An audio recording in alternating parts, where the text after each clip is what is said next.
Here's a report from the Greenville News dated June 27, 2018.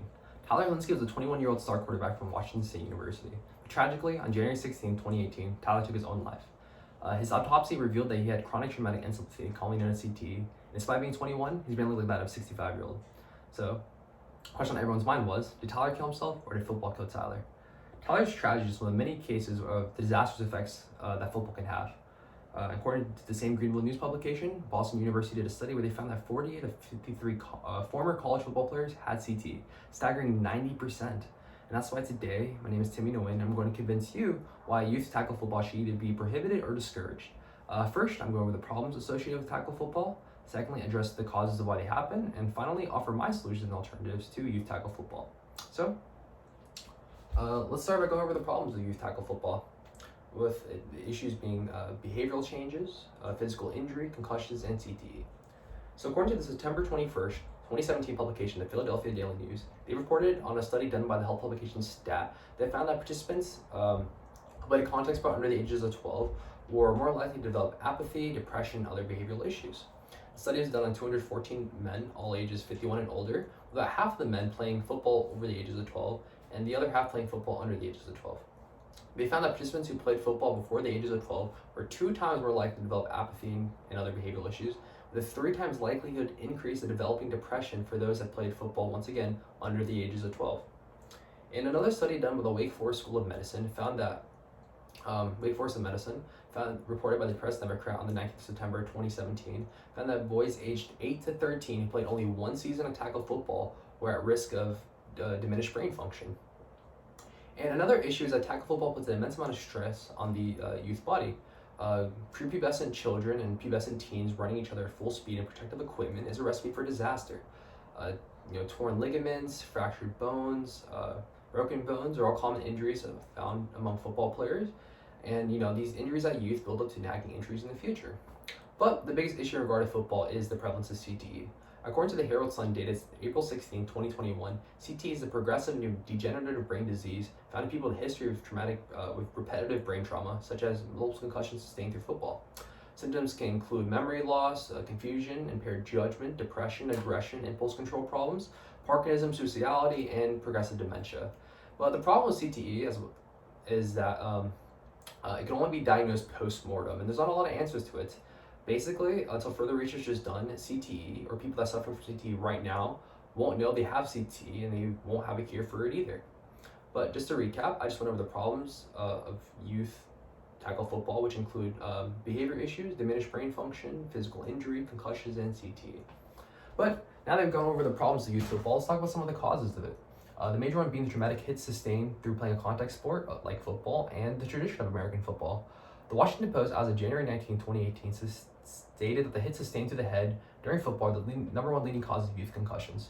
Concussions do critical damage to the brain, with each subsequent concussion further diminishing functioning parts of the brain, as shown by the Wake Forest study, where only 1 season of tackle football already diminished brain function. But according to the same Washington Post paper, the chances of developing CTE come from incredibly hard hits to the brain.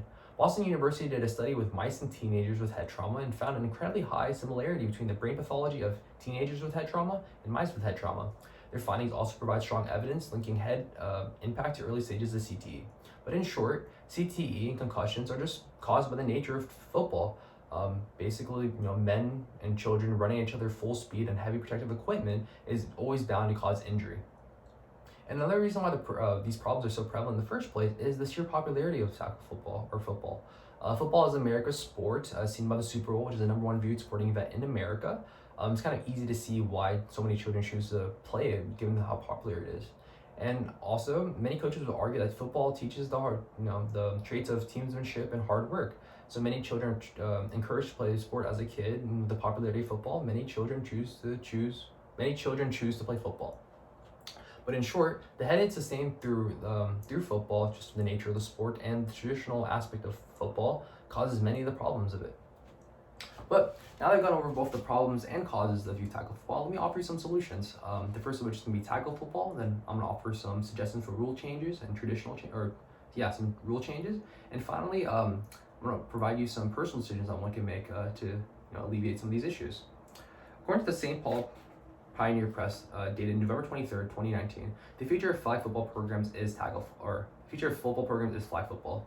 Flag football is rapidly gaining popularity for children and teens from the first grade all the way up to the senior year in high school. It provides the same thrill and athletic showmanship of football without all the traumatic and potential injuries of it. And another possible solution is to change some of the rules and traditions of football. One Palm Beach Post publication 22nd of August 2019 suggests to use a different type of helmet, also known as a Vissus helmet, which takes into account both rotational and linear hits rather than just the direct hit that traditional helmets take into account. Basically, it's a softer helmet that just does better with padding.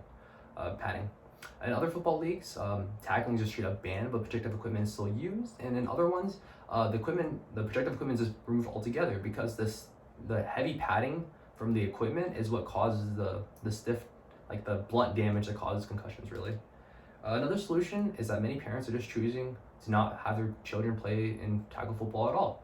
I know it's kind of hard because I was once a child and I still like to play sports today, that not playing your favorite sport does suck, but the long-term consequences of youth tackle football do not outweigh the benefits of it. There are plenty of other fun and equally engaging sports out there that are not as dangerous, like basketball, soccer, maybe not hockey, but yeah.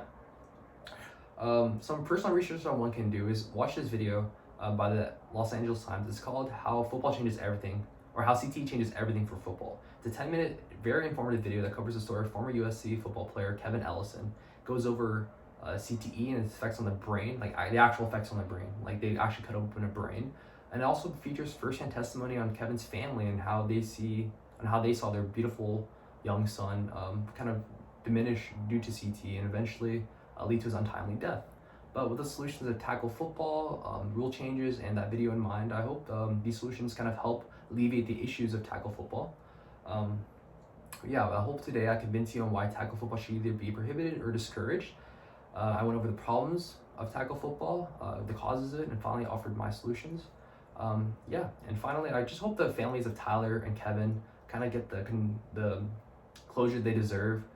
Let's hope that these cases don't occur more often, and let's end it all once and for all.